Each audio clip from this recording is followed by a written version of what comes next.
Hey guys, welcome back. This is a story about what if Naruto rebuilt Uzushiogakure. Changes occurs when Hiruzen told Naruto about his own clan Uzumaki and their country in Uzushiogakure.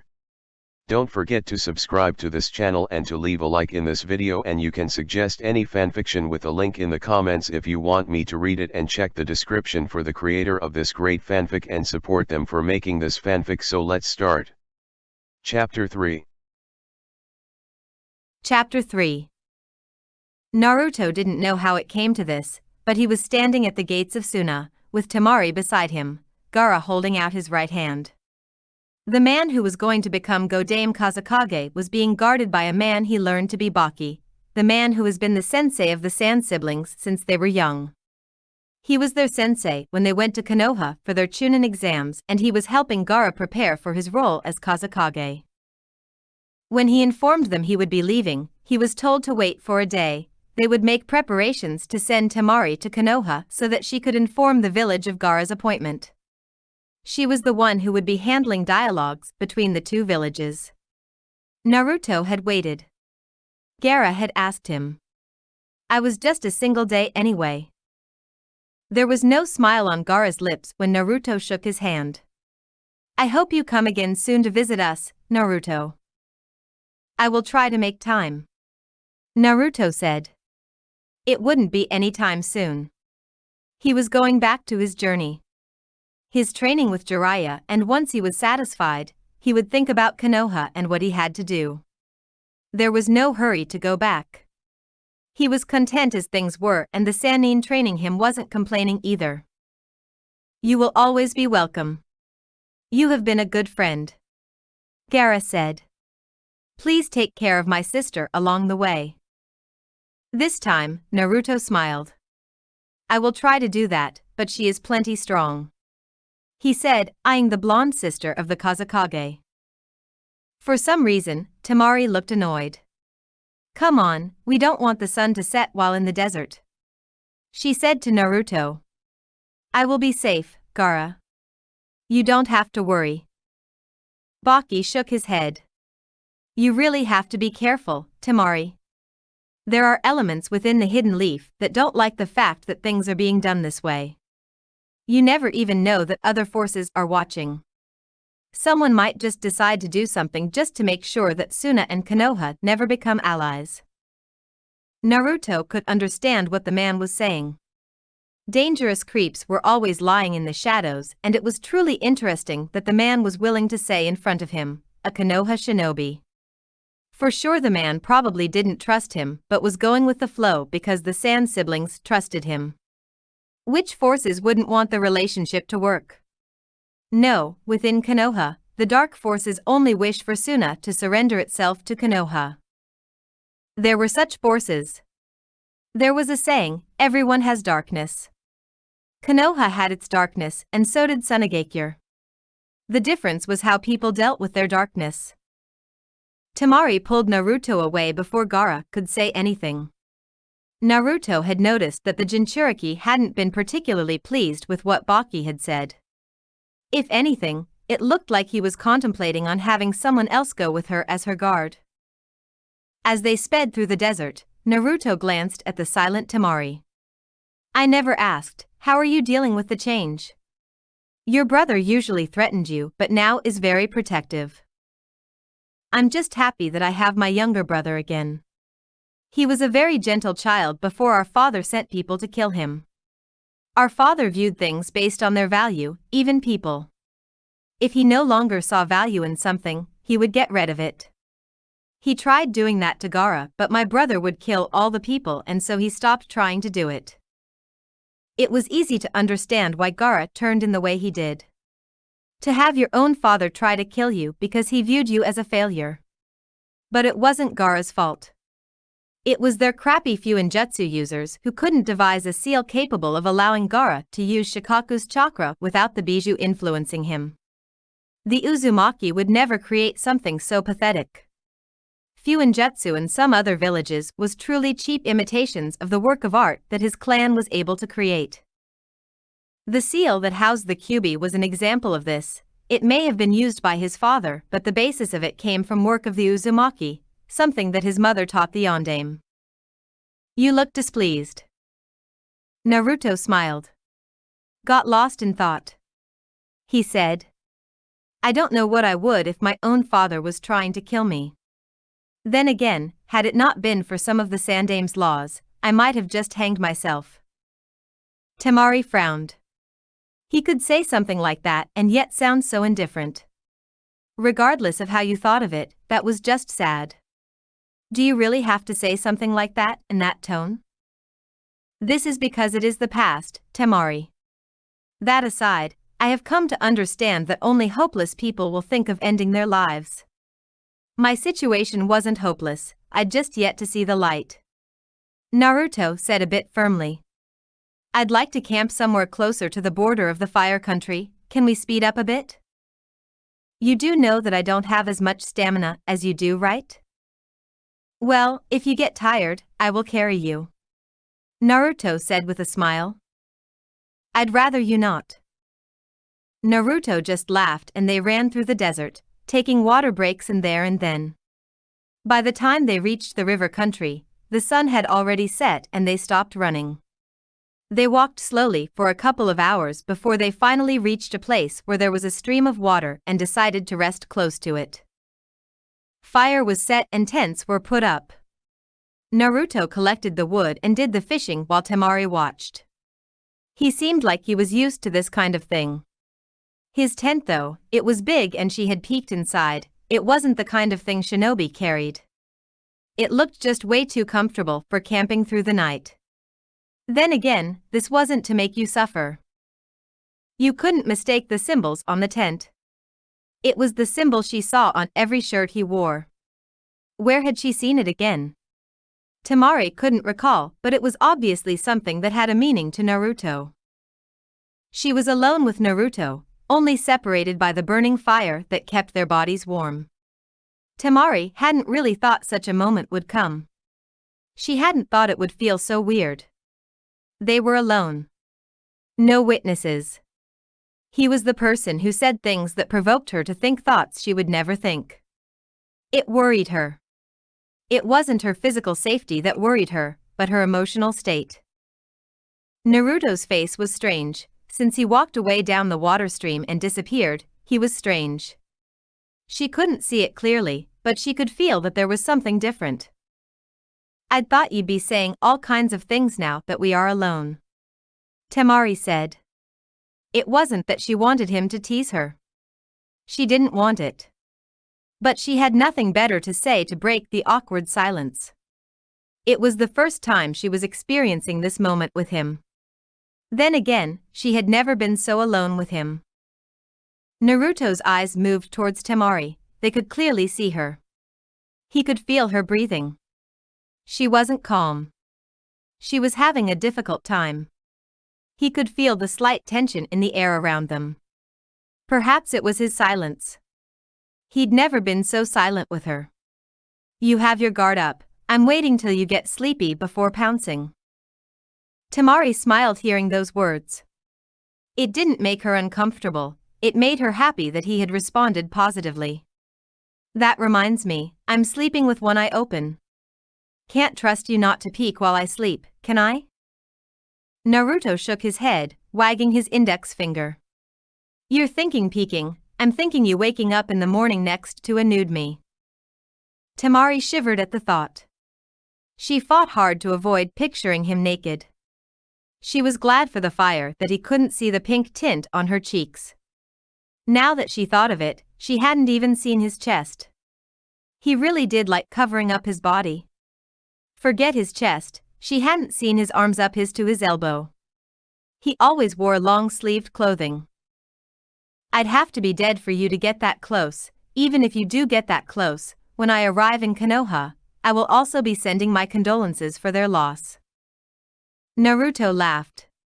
You wouldn't want to kill your brother's friend, would you? Temari shrugged. I'm sure he'd understand if I say his so-called friend was trying to violate me. Naruto looked thoughtful. Well, I can see him nodding, saying that you did the best thing. The blonde said. We will separate here, Temari.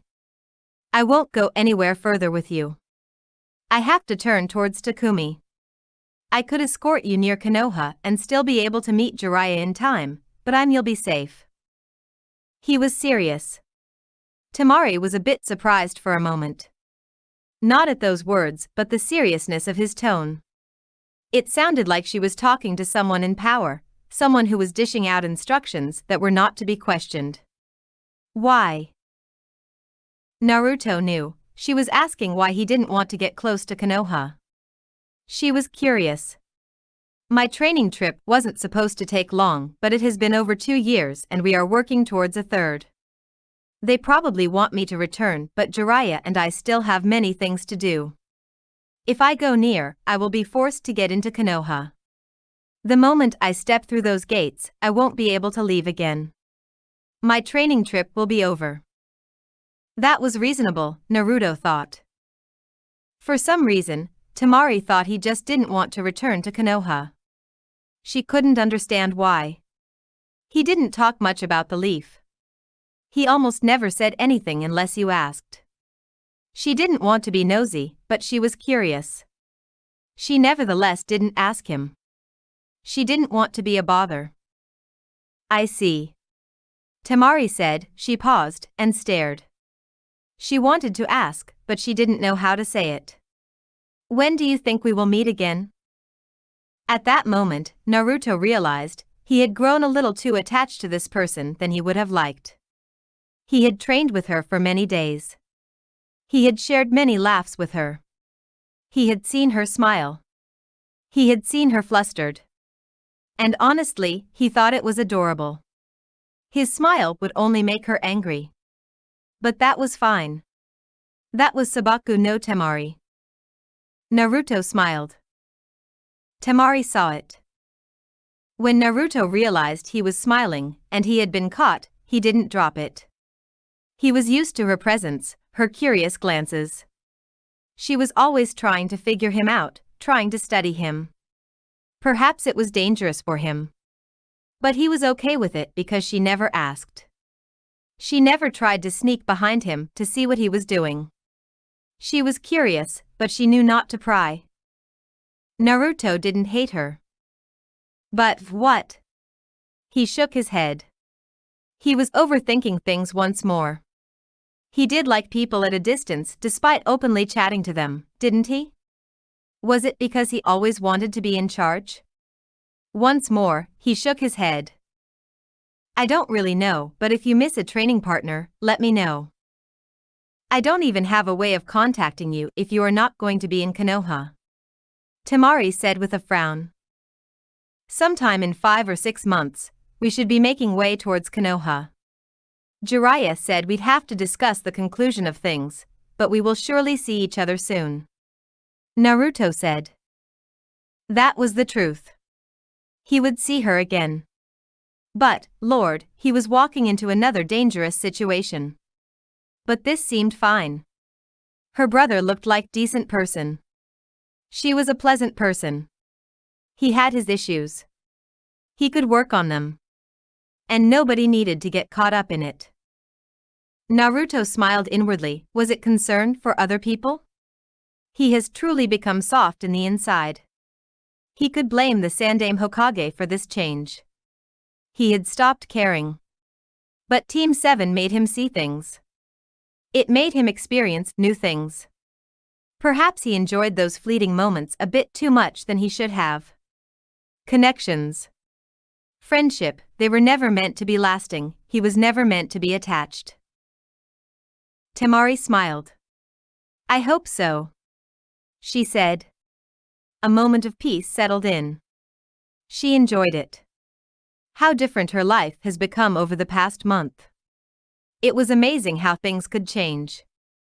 But then again, she never had a boy who wasn't her brother close to her. She had someone she could call a friend. Someone outside of her family. It was a good feeling. She glanced over at Naruto. His eyes were on the fire. She cast her eyes at the burning flames.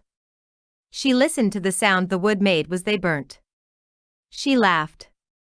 She was amused at herself. When did she start doing this? She really needed to get a hold of herself. And you were saying people would think I was the crazy one, Naruto said after a moment. Temari realized she'd make a sound. She wasn't embarrassed, she just shrugged carelessly. Oh, brother, she was picking up his habits. I couldn't help myself. She was glad Naruto didn't ask. That happens, he simply said. Say, Naruto. Temari started, staring deeply into his eyes. When he stared back, she shook her head. She could ask another day. Never mind, she said. I'll ask when I see you again. It was unlikely to be soon, but Naruto wasn't that curious to know what she wanted to ask. His mind was already filled with too many things. I'll remind you. I'm going to check the perimeter. He stood up. Take my tent for the night, I will keep watch. Not for the whole night, wake up me so that you can also rest. Naruto nodded. I will do that. He would not. He did not. Temari only woke up early in the morning, and when she woke up, he was gone. He wasn't taken. He had just left her. Yes, she thought it like that. He had left her. There was only a letter beside her. A couple of words that didn't give her comfort over the loss of her companion. Temari took the letter and hugged it. For the first time since he came to Suna, Temari felt lonely. She felt alone. Amigakure. The shinobi world was ruled by power, it was those with power that determined everything. Nagato had power, Amigakure had power. The great five nations were powerful. That was why their wars always affected even the smaller villages. They were always caught in the crossfire, they always get crushed under the weight.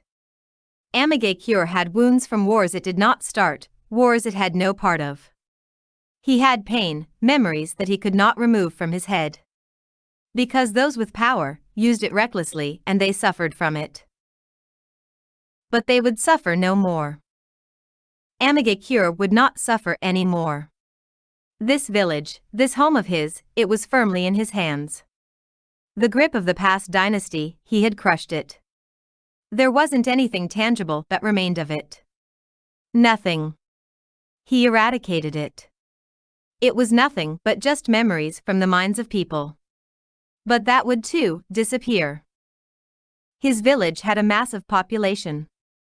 But it didn't have many shinobi. That was why it was considered weak. That was why it was indeed weak in the past. But it was weak no longer. Over the past 5 years, he had been building its military strength. It had shinobi who could fight, shinobi who could stand behind to withstand the might of any hidden village. Jinchurikis were not a consequence. He could handle them because he was strong. Konan. Nagato glanced over his shoulder as his partner walked towards him. Itachi just left the village, did he say anything to you? Konan nodded. Sometimes the Uchiha had a tendency to walk away from the village without saying anything. The journey always ended up in the Fire Nation. She had always assumed he was going to check on the hidden leaf, but he never said anything and they never asked him. He is going to offer his services to Yuzu. Konan handled the Akatsuki while Nagato handled duties of the village. She handled all mission requests made to the Akatsuki and she assigned them to whoever she thought was suitable. But Yuzu was always specific in their demands. It was always Itachi. Nagato went there occasionally. I hope he is careful this time around. Last time he returned before the mission was over because he had put some people under genjutsu. Nagato shook his head. The Uchiha was smart. But those people in Yuzu were not to be underestimated. Even if Itachi was powerful, those people were not the ones to be fooled easily. The visual prowess was a thing to behold, but the eyes in that village saw everything. They said they made preparations this time around. He is going to stay in places he has to see. I doubt he has seen anything they don't want him to see. Nagato nodded to this. We are going to be doing more missions these days. But it will attract attention, he said. He was referring to AIM Shinobi. But it can't be avoided. We are ready for the world. The village will, however, remain closed. It isn't time yet. IWA is trying to hire the Akatsuki to look into Yuzu. Any other village trying? Conan shook her head. At least we know who the enemies are, but we can't afford to do anything at this time. The risk is too great for us. But if they try anything, they will be crushed. Nagato said. We are going to change this world, and there will be no one who will stand in the way. Those who try will be crushed. We have been wronged too often, and because these people have power, they have always gotten away with it. We shall no longer allow them to make us experience pain. If they tried, it was them who would be made to experience the pain they have felt. Perhaps they would understand. Maybe they would not. But this world had to be changed. This order of things would be changed. And they would do it. They would not fail. Conan looked down at the streets. This was at least something they had managed to do, secure Amigakure. The village that once rained constantly now saw daylight. It was a beautiful sight. It was their home. The home they fought to protect when Yahiko was still alive, and the home they now controlled. Uzushiogakure was a good friend of theirs. They could not accept any mission that required taking action against the land. It had already seen destruction, it would not see another one. What do you think will be Jiraiya-sensei's response when he hears that we are still alive? For some reason, Conan felt like asking the question. Their sensei. The man who taught them ninjutsu. The man who showed them love. He was a good sensei. A good person. When his teammate offered to end their lives, he offered to give them tools for survival. I wonder. Nagato said. But what he says is irrelevant. We have our dreams, Conan. No one will stand in the way. Not even Jiraiya. Later that day. Hidden Leaf. Temari had indulged the thought that Naruto had been watching her all the way. She had felt like she was being watched along the way. But when she stepped into the leaf, she felt like she was really being watched. The eyes were not friendly. She could feel it, and it made her uncomfortable. She really wanted to get to her business than just get away from the village. Baki had been right, there were forces that were not pleased with how things were progressing. But at least no one in the village was glaring at her. They seemed to be over the invasion. Then again, Suna had really lost as well. Their leader. Her father had been murdered by Orochimaru. Temari wasn't particularly sad by it. Even so, had he been alive, things would have been difficult. The leaf might have forced them to surrender. It was different because they knew and understood that they had been tricked. Temari glanced at the person beside him. The Nara she fought in the Chunin exams. He was the one who welcomed her. He really looked happy with the silence. He was part of the team that entered the exams with Naruto. She wanted to ask, but she bit her lip. She didn't want to pry. Naruto never spoke, it was better to keep things as they were. You people are rather forgiving. If she was able to walk freely here, then her brother would be welcomed when he comes to this village. It wasn't a bad thing, it was good, and she couldn't have it any way. She wished Suna was like that. She wished people accepted her brother as she has, but she had to forget about it for now. It wasn't going to happen anytime soon. She still held hope nonetheless. She did wonder though, did they treat Naruto in the same way? Temari shook her head, she was thinking too much about that person who left her without a word. Now she was angry. She just wanted to hit him. Not everyone. Shikamaru thought for a moment. I think they just realize it would be too bothersome to hold grudges. Suna didn't cause the Sandame's death, it was Orochimaru. He paused. It is possible that they are blaming everything on Orochimaru. Well, you got to have someone to blame for everything, Temari said. The most convenient choice was always the best, that was how people behaved. That was how people did things. In this case, it isn't exactly wrong, Shikamaru said.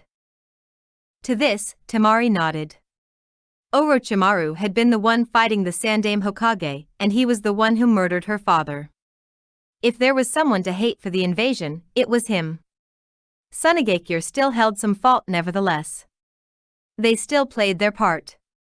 Her father had negotiated with Orochimaru. He wasn't killed before plans to invade Konoha were made, he was killed when going to Konoha for the finals of the Chunin exams. The rest of the walk towards the Hokage Tower was in comfortable silence. Tsunade stared at Temari for a long minute before looking at Shikamaru. Thank you, Shikamaru. I will call you if there is something else. Hi. The Nara said lazily before walking away. Temari was amused. To her, it seemed like he was saying, I really hope you don't call me. Please sit, Temari, Tsunade said to the kunoichi. The Godaime Hokage leaned back to her chair and stared at the young woman. She really had nothing bad to say to her or about Tsunagakure. They had already discussed things with those in charge at the moment, and she was pleased with how things have progressed. She didn't want any bloodshed. She didn't hold any grudges. But it was a fact that Suna had betrayed them even though they were allies. She almost snickered at the thought that after betraying them, Orochimaru had gone to betray them. It was like this in this world. You could never trust anyone with your back. You betray people and others will betray you. She still had to work around that issue. Suna had betrayed them. The village was struggling with resources, and it did depend on the hidden leaf on many things. However, Konoha sold them cheap things of low quality because that was what they could afford. There was no charity. Even Konoha had to look after itself. But their situation didn't excuse their actions. Tsunade really didn't want to talk about Suna and Konoha. That was settled. But she knew Danzo wasn't happy. She knew he was probably plotting something. His suggestion had been to even take the Sand siblings and make them Konoha shinobi. Ridiculous. How long are going to stay here? I plan to return tomorrow morning, Temari responded calmly. She took out a scroll and handed it to the Godaime Hokage. She didn't have to answer anything, she just had to give the woman the scroll. That was her mission. Tsunade nodded. Please see me before you leave, she said. I need to make preparations for your departure. I will have a team take you back to Suna, she said in a serious tone, but she would not explain anything or her reasons for doing what she was doing. Temari frowned, but she wasn't going to ask. She knew why. Someone had really been watching her since she stepped into this village. This was really a dangerous world, wasn't it? Konoha was big, it was to be expected to have so many forces. I was told that Naruto was in Suna. Temari nodded. He stayed with us for a month. He left after receiving a message from Jiraiya-sama. She was surprised with her response.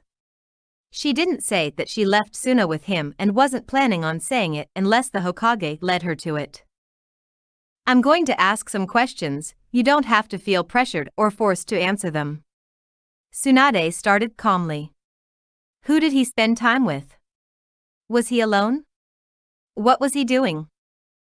She was worried, Temari realized. It was like a mother asking about her child. The look her mother had. This woman did care for Naruto. She really did. But Naruto never spoke about it. He never said anything. You wouldn't think there were people who cared for him in the leaf with how he avoided it and kept silence on the subject. Naruto had spoken to her freely and she had a choice here. Temari decided.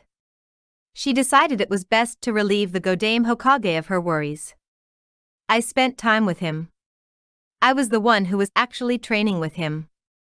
I saw him every day. Tsunade's eyes lit a bit brightly. I only hear things from Jiraiya, but not from another set of eyes who have sat with him. When he left here, things weren't great. That is why I allowed him to go on the training trip. She paused.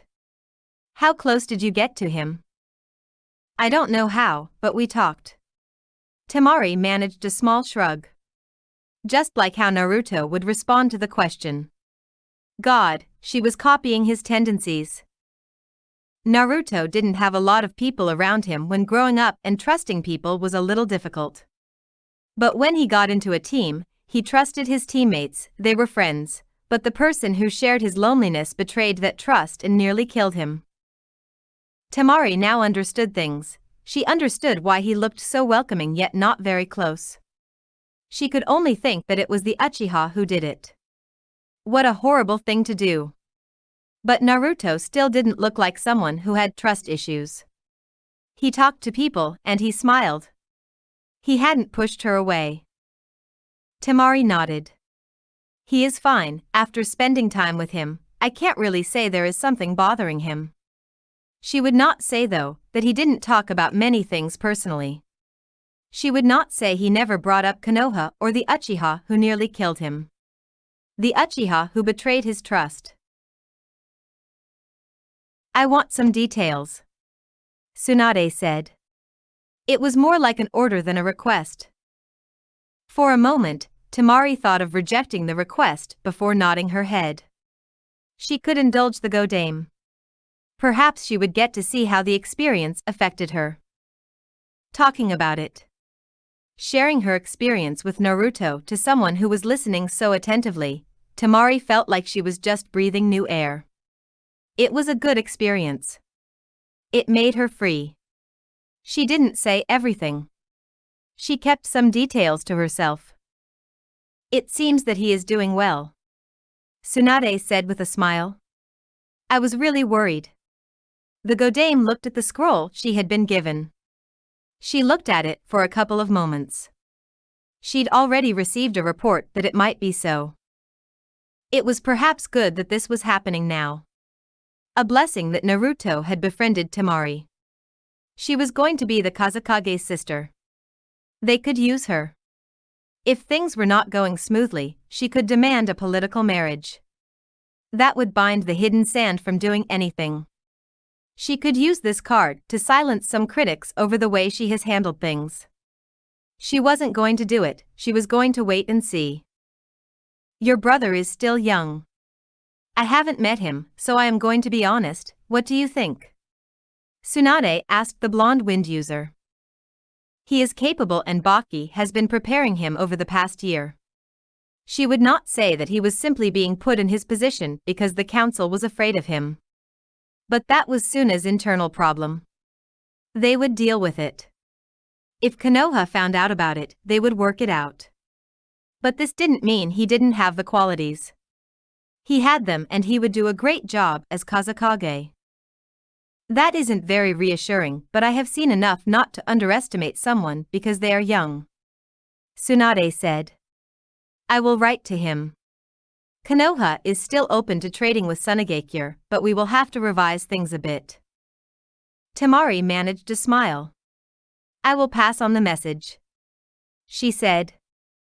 A couple of days later.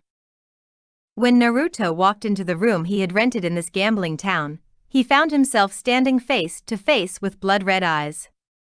Sharingan. Those eyes. Those damned eyes. Naruto really didn't like them. He wouldn't go as far as to say he felt nothing but contempt for them, it would be extreme. He knew this person. This was the elder brother of Sasuke. He should be afraid. He should be worried about the motives of this person. But Naruto was not. He was only curious, but he didn't show it on his face. His heart was beating a little fast, but he wasn't concerned. He needed to silence it. It was a dead giveaway. He walked past the man and settled by the window. Jiraiya was already in town. It was only a moment of time before the Sannin found him. Maybe he was already on his way. Itachi watched Naruto carefully. He should be surprised by the blonde's reaction to his presence, but he wasn't. He didn't even raise an eyebrow. He just watched the blonde walk past him. If Itachi wasn't seeing the blonde, he wouldn't say he was there. He had managed to completely erase his presence. It was remarkable, the tool's a trained silent killer. He didn't have much time with the blonde. Jiraiya was probably charging to this place he stood. I want to speak to you, Naruto-kun. Naruto didn't turn to the Uchiha, he merely responded in a cold tone. You have my ears. But not his eyes. Though, I find it interesting that a known S-rank criminal would be interested in just a mere genin. I think we both know you are more than that. Itachi responded calmly.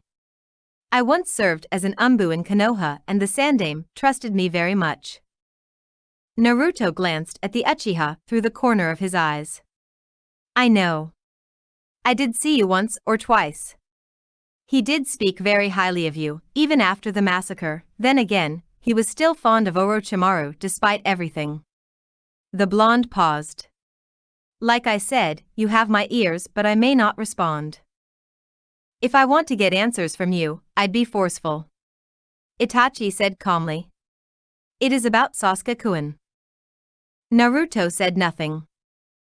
I know you were friends with him. I know things happened and he ended up joining the ranks of Orochimaru. He is training now, trying to gain power. You once tried to get him to return to Konoha, would you try again? Naruto faced the Uchiha with a look of indifference. Why? That baffled Itachi, but he didn't let it show. You no longer consider him a friend, it seems. There was still no emotion in Itachi's tone. Naruto looked away from Itachi without saying a word. After a couple of moments he responded. I can't really figure out why you're asking. I don't even know why you left him alive. I was thinking perhaps you just couldn't kill your younger brother. He shook his head. Sasuke decided that joining Orochimaru was the best possible cause for him. He wanted his revenge. Whether Orochimaru allows him to get it or not is his problem. I would be happy if he somehow kills Orochimaru, but I won't thank him. Orochimaru once tried to take my body. If he is going to use the same technique as he did with me, he will fail. Itachi said. I merely wanted to confirm if you were still willing to save my brother. At this point, even if he does get his revenge, he is likely to dive deep further into darkness. A man who massacred his entire clan shouldn't care, now should he? Naruto said. You shouldn't stay, of course, Itachi. It makes you look concerned, and that isn't the Itachi the world knows. Itachi narrowed his eyes.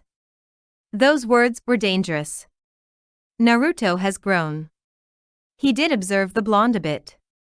He had been close to Sasuke, after all. The way they parted wasn't great, but still, he didn't expect the blonde to be so cold. What do you want from me, Itachi? I don't think you have come here for Sasuke? I have been around people, and when they want something, you sense it. This wasn't even the kind of crowd he hanged around with. Having such people with curious glances was even dangerous for him. Never did he even think that he would end up getting a visit from this infamous man. Konoha once worshipped him, but now he was just another Orochimaru. Pitiful. But Naruto didn't care much. He wasn't even fond of the Uchiha. For some reason, the Bijuan side of him seemed to appreciate his dislike for those damned corrupted eyes that had the power to bend your will. I wanted to confirm something. Did you? If Naruto was curious, he didn't show it. There was still an air of indifference around him as he responded. Itachi did not respond to the question. He asked a question of his. As far as I am concerned, you are the only other Uzumaki who has no connections to the revived Yuzu. Have they not approached you? I would find it curious if they have not. Naruto glanced at the Uchiha for a moment. This was an interrogation. A soft one. Those eyes were watching every inch of his body, waiting for any sign of deception. Have you been searching for the Uzumaki, Itachi? You're not answering my question? I'm not obligated to answer when you ignore mine. Naruto said with a shrug. I have been to Yuzu, and I have traveled around a lot. I haven't come across any Uzumaki. The world is big, Itachi. The survivors of the Uzumaki clan scattered across the elemental nations after the destruction. Naruto said. It does make you wonder, doesn't it? What? In asking that, Itachi realized Naruto hadn't answered his question and he was steering him away from it. His eyes narrowed dangerously. This was no normal teenager. He was at least able to confirm that. But Yuzu would not show him anything. Maybe someone would slip in something to him, but it was unlikely. Yuzu and Konoha were like brother and sister, and yet, none of the survivors ever took refuge in the hidden leaf. Naruto paused for effect. That is a puzzle, isn't it? It is. Itachi said. I will also reveal a little secret, since you don't want to cooperate with me. I am indeed a criminal and massacred my clan, but I still kept contact with the Sandaime Hokage. You see, when it came to you, he did not trust any of the Umbu. He contacted me. I was there when you two visited Yuzu. Naruto turned to face the Uchiha. The mask on his face didn't slip, but he did have a raised eyebrow. Well, that is interesting. Well, at least no one in Konoha knows about it. He turned his eyes outside once more. What else do you know? Admittedly, nothing. This is why I came here. You were interested in Yuzu back then, but now there is nothing. Why? Itachi asked. My time is up, but we shall talk again, hopefully. The Uchiha disappeared from the room after those words left his lips. A few moments later, Jiraiya burst into the room, looking worried. Naruto turned around to face the Sannin. I'm not paying for that damage, he said. Naruto was fine, but there was no sign of the Uchiha. Jiraiya frowned. He was late. But at least there was nothing wrong. Then again, he didn't exactly think that Naruto would have been harmed. What would Itachi have against his student? The Uchiha was a member of the mercenary group, Akatsuki, but they wouldn't be after Naruto, would they? Glancing at the door on the floor, Jiraiya sighed.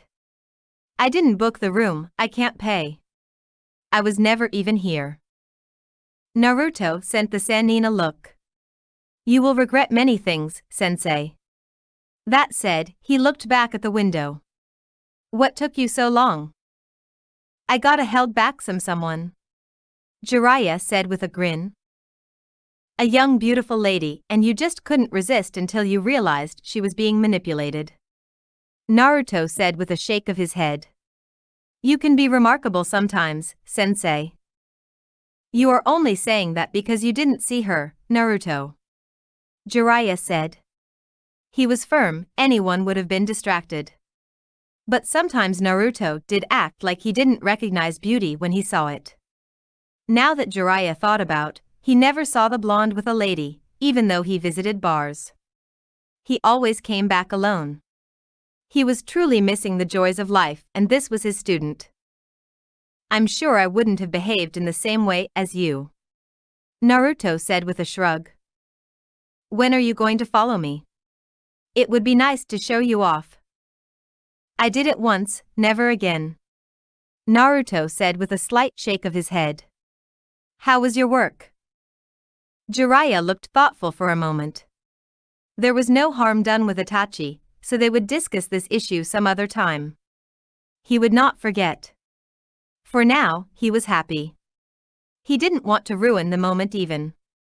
Fruitful, the Sannin said calmly. I heard you got close to a certain blonde head. A grin plastered his face. Naruto faced Jiraiya for a moment.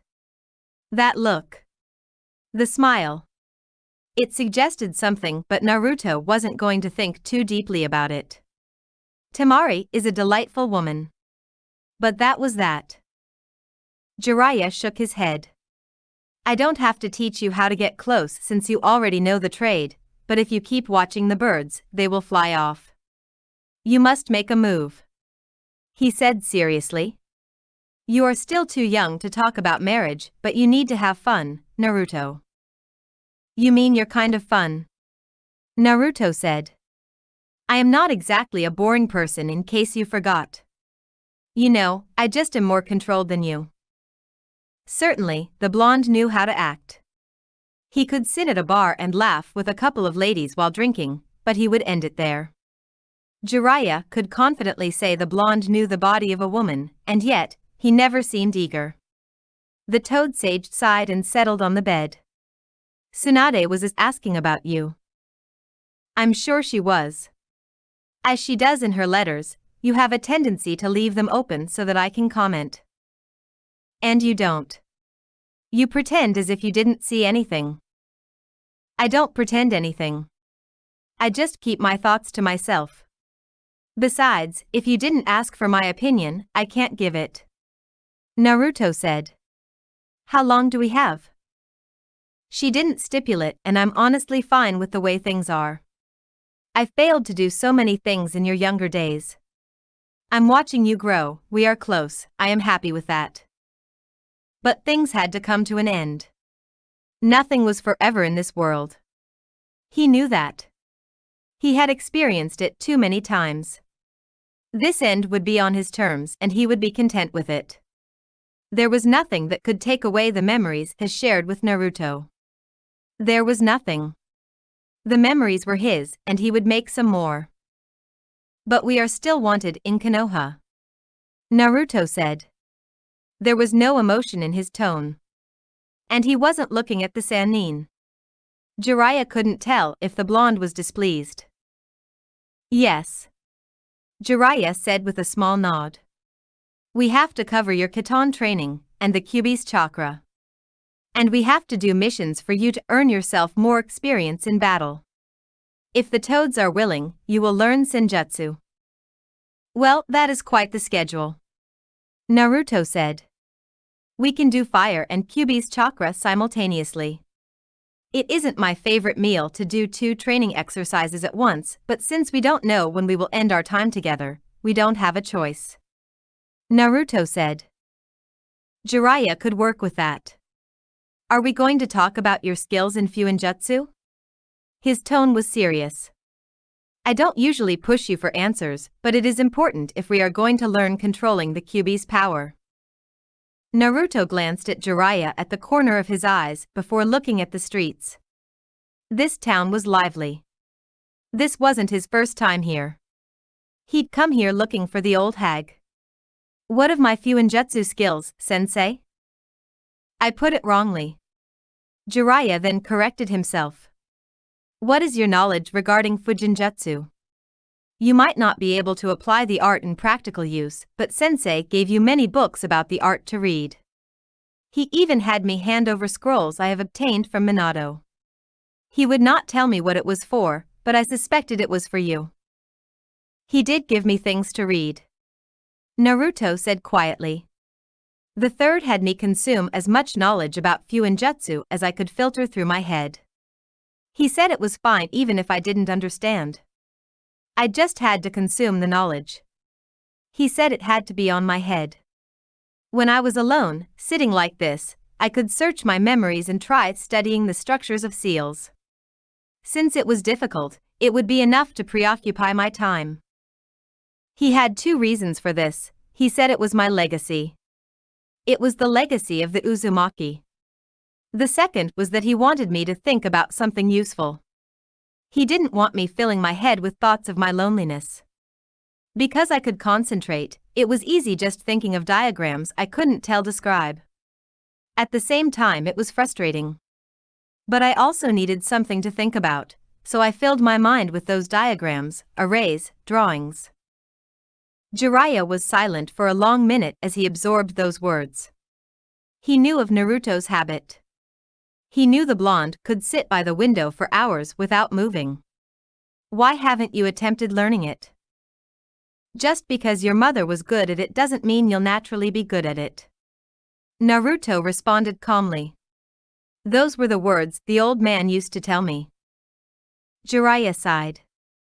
Do you know the secret of the necklace Tsunade gave you? It is a sealing technique. I know, but it can easily be crushed because it works best with Mokuton. It is the Shodai's jewel after all. Naruto said. What of it? Jiraiya shook his head. That is just another measure we have in case you lose control. But I don't know what it takes for it to activate. It didn't activate on 4 tails. There were still 5 my tails missing. Naruto said in a flat tone. We will work something out. Those tags you created are still useful. Yes. Jiraiya said with a nod. But he was looking for something a bit more permanent. Those seals required one to get close and Naruto couldn't apply them himself. There had to be something that could be activated automatically or through a hand sign. He would think of drawing up something.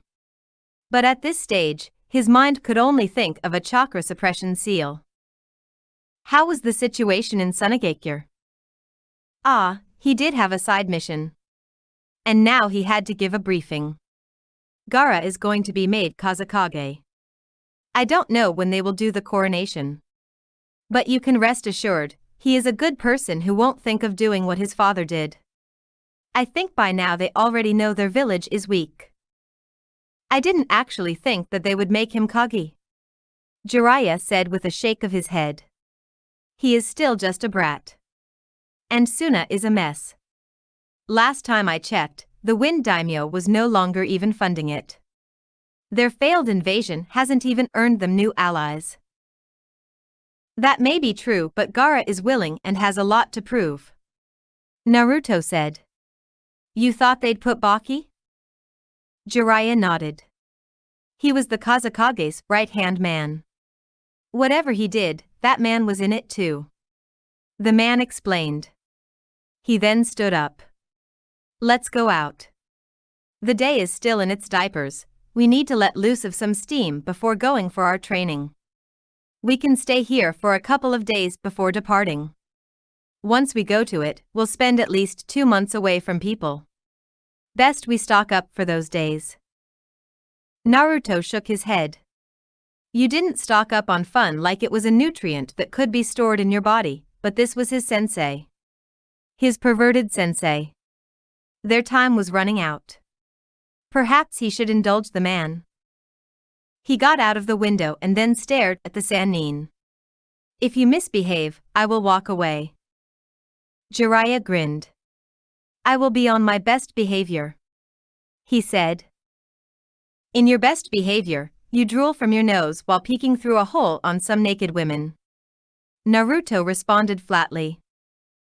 That's called research. Jiraiya said. You should try reading my books. You have all the copies, even ones I have yet to release. I have written one, I don't need to read them. Naruto said with a shrug. You do know Ika Ika is for perverts, right? Jiraiya shrugged, and they then started to leave. He picked up the door he had broken and created a clone to take Naruto's things. They'd have to look for a new place to stay. How sad was the old hag? Very. Jiraiya said after shrugging off his surprise at the question. You do need to write to her. Why haven't you? Jiraiya, aren't I reactive to the matters of the heart? Naruto asked. That was a false impression, but who cared? She hasn't written to me either.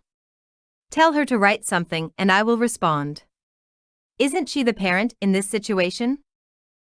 You know, you can be frustratingly simple at times. Jiraiya said with a shake of his head. She'll probably hit you. Ooh, we can't have that. Naruto said with his eyes closed. Where are you taking me? We are just going to drink. I haven't seen you get drunk. I need to see who will first get drunk between me and you. That isn't a fair competition, sensei. You are a professional and I am just student. Naruto said with a shake of his head. And I only started drinking like last year. If you can't handle it, just say so, but I will consider it my win. Naruto eyed the Sannin for a long minute before speaking. Let us make a wager then. I'm not making a wager with you, Jiraiya said. Last time I ended up walking into a hot spring while naked, a women's bathing place. You were confident you could win. If I had lost, I would have been the one doing it. Jiraiya glared at Naruto. I doubt it, you have a smooth tongue when you want to use it. You could have ended up convincing them that you truly thought it was a men's place. You overstate my abilities, sensei, Naruto said with a shake of his head. Your student cannot talk a woman who has had 6 bottles to share a bed with him. Jiraiya thought about it before bursting with laughter. He walked closer to the blonde and put his right hand over the blonde's shoulder. Now that is an exaggeration, he said in a whisper. I know you can do better. Naruto glanced at the firm hand on his shoulder before looking at the road ahead. We shall see. Iwagakure. What took you so long? Inoki asked with annoyance as Kuratsuchi walked into his office. I called for you an hour ago. No, Kuratsuchi said with a shake of her head. It was 10 minutes ago. You are losing your sense of time, old man. Can't you even see? Should I get a bigger clock for you? Are you even hearing me? Inoki frowned. If you keep talking like that, I'm not going to retire. Kuratsuchi shrugged. It doesn't matter. You are going to kick the bucket very soon anyway. Inoki thought of sending the black-haired a glare, but he held himself. He tossed aside the mocking of his age and stared at the scroll before him. I have a mission for you. Kuratsuchi smiled at hearing this. She has been holed up in the village. It was nice to be able to go out and do a mission. There hasn't even been anything worthy of her skills. If her grandfather was sending her, then it must be something challenging. What do you want me to do? I want you to go to a town in the Fire Nation. Book a room and a certain man will approach and give you a scroll containing information. Don't lose it. Return immediately upon receiving it. Kuratsuchi frowned. There are messengers for that kind of mission. There is a danger that this person is being followed. If I send someone else, they might not return. Inoki said in a firm tone. The information is also very important. It affects our security. When you leave, please stop by Han and tell him I wish to see him. There is something going on, isn't it? Kuratsuchi asked in a stern tone. Ghosts of the past. Inoki said.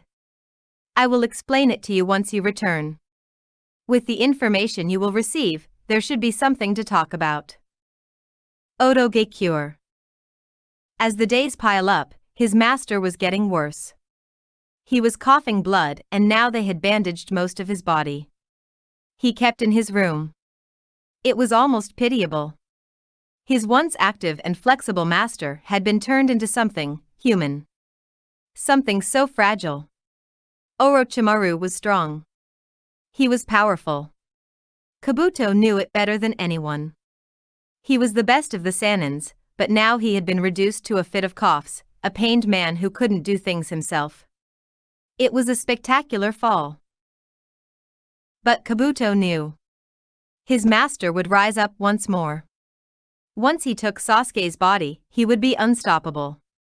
He would become the master that Kabuto had come to respect. For now, he could only watch the pain of his master. He couldn't do anything against it. He entered Orochimaru's room, carrying the now customary tray. Orochimaru was sweating badly. A normal person couldn't tolerate the pain. But he was going through it. Your situation is getting worse, Orochimaru-sama, Kabuto said. The body had given away far quicker than both had anticipated. At this point, we will have to move things ahead. There is no need to hurry, Kabuto. Orochimaru said with a shake of his head. There is something that can cure this, but it is a temporary fix. You have to leave here to get it. Kabuto raised an eyebrow. Orochimaru trusted him with all his experiments and he did conduct some research for the man at times, but this was the first he was hearing about it. Should I leave everything you'll need? Yes. Orochimaru said. Behind my throne, there are 3 scrolls. Take the smaller one. It has everything you'll need. Hi. How is Naruto Kuine training progressing so far? Ah yes, the mysterious blonde who was being trained by his former teammate. Smoothly, but there is still a lot I don't know. He is still traveling with Jiraiya-sama, so their movements and activities are always covered. Kabuto said. I said we should keep his strength as a secret from Sasuke-kun, but when you come back, we shall go out on a hunt. You're thinking of using him to try to awaken Sasuke's Mangekyo? Orochimaru nodded. He didn't want to admit it, but it was unlikely for him to unlock it. He needed Sasuke to do it for him. Naruto-kun hates Saki now, but they were still friends. Sasuke might be able to awaken the Mangekyo after killing him. If it doesn't work out, it will be a good workout to test his strength. Will Jiraiya-sama allow them to fight? Orochimaru grinned. You should know they are not always together. We will wait for that moment. Tanzakugai. The conversation was going to come at any moment. Naruto had been counting the stars, waiting for Jiraiya to finally say the words he has been meaning to say. Itachi's appearance should have given him the energy. There were a lot of things that the Sannin has been refusing to say. Perhaps he was enjoying the moment and didn't want to ruin it by saying something that would displease him. For a man who thought himself as a failure, that was one reasonable thought Naruto came up with. Well, they have been on this journey for a while and he had known it would come up. He wasn't dreading the subject. He could take it on without flinching or being all dramatic. He was normal regardless of the subject being discussed. It was perhaps something he learned from that old man. Thinking of Hiruzen, Naruto couldn't help but play a couple of memories from the past. The good days. The whole of Konoha was against him. Academy teachers didn't want to teach him. They made sure to screw things up for him. It was a miserable existence, but Naruto had lived through it. He had endured because that old man was there for him, the Kyuubi's Jinchuriki. What did Itachi say to you, Naruto? Jiraiya finally asked. His eyes never left the blonde, they were stern. He wasn't going to back down if Naruto said he didn't want to talk about it. He was done being careful. Naruto glanced at Jiraiya from the window. The air was flowing nicely. He could use some warm-up once he is done with the perverted Sannin. He had questions. About Sasuke and Yuzu. It was a curious encounter. Why would a criminal be curious about my thoughts if Yuzu approached me? Jiraiya's eyes narrowed sharply. It was a curious thing. But then again, Itachi's actions have always been strange. Jiraiya couldn't understand what motivated the man. He couldn't figure him out. But then again, when he walked in a room, the Uchiha jumped out through the back window. They could never meet, but he was really looking forward to that meeting. That is indeed curious. Jiraiya said in thought. What did he say when you asked? Said his time was up? Naruto said with indifference. I was interested in his answer though. The way he asked didn't exactly sound like man corrupted by power. Then again, you can never be sure about appearances when it comes to the Uchiha. The blonde finished calmly. What if he is working with Yuzu? Jiraiya said. Itachi has an affiliation with the Akatsuki, but I don't know anything about it. I'm merely speculating, but it could make sense if he was asking on their behalf. Jiraiya thought there was a chance that Yuzu recruited rogue shinobi to protect itself. There couldn't be powerful shinobi in the village, so they had to be thinking about hiring shinobi who can protect them. He could be wrong. There wasn't that rumor out of things that reached the Wave Country. Well, he is a powerful shinobi, but again, you still question his motive. Naruto said. Jiraiya nodded. What did he say about Sasuke? Strange. Naruto said. He asked if I was still willing to fight for him, to try to bring him back to the good side. I was given the impression that maybe he doesn't actually hate his younger brother. From what I hear, Itachi loved his younger brother. It could be that he left him alive because he just could not kill him. Jiraiya offered. But that still does leave the door open to many questions. And zero answers. Naruto added. Jiraiya grunted in response. That is true. He paused before asking. What did you say about Sasuke? Are you still willing to try to get him back to the Hidden Leaf? Why? Naruto said. That is the response I gave Itachi and I am giving it to you, sensei. Naruto said, there was still no change in emotion. His voice never faltered. He was neither cold nor hot. This lack of emotion frustrated Jiraiya. Not because he expected the blonde to throw a fit. Naruto never did that. He was reserved and controlled. But this indifferent response meant he couldn't read him, and that is what frustrated him. He was your friend, Naruto. You cannot erase the past you shared with you. Regardless of what happens, the Sasuke you shared a past with will always be there. Jiraiya said in a stern tone. Regardless of what happens, Sasuke is a former Hidden Leaf shinobi and the people there still want him back. If you are ordered to bring him back, would you say why? When a shinobi is given a scroll and told to deliver it, does he ask why and what is in the scroll?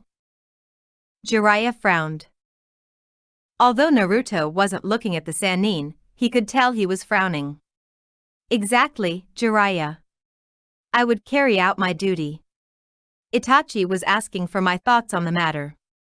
If it was my choice, what would I do? You didn't answer his question and you didn't answer mine. Your responses have been with questions. Jiraiya said. I gave you a reason, he was your colleague, now, you can either choose to ignore it or accept it. I have no attachment to the Uchiha. Naruto responded. Honestly, his attachments to the people in Konoha were fragile. He never got too close because he knew it was a fleeting moment. I have not really thought of him since he departed sensei. At this point, Sasuke is irrelevant to my training and my future.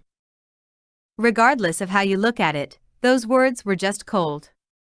Then again, how many years did he spend chasing after Orochimaru? Did he succeed? Of course not.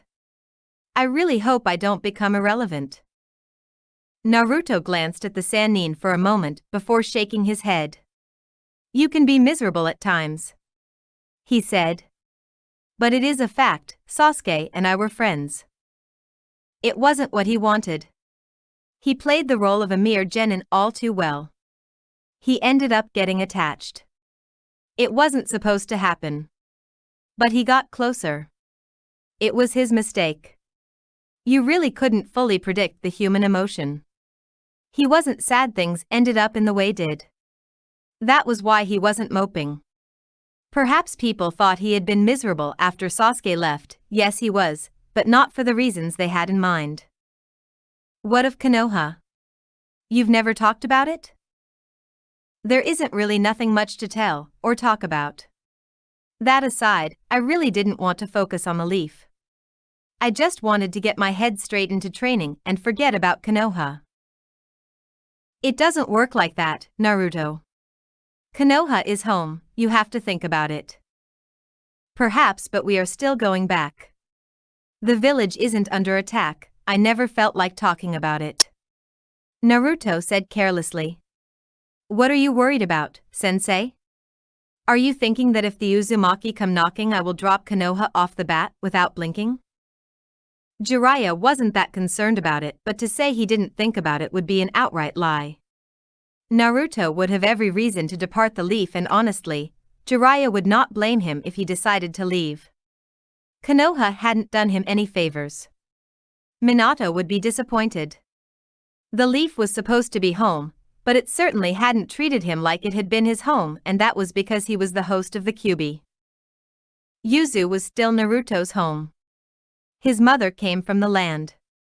If he wanted to go back, there shouldn't be complaints. But Konoha would not let him leave. They would allow it. There was a sense that the blonde belonged to them.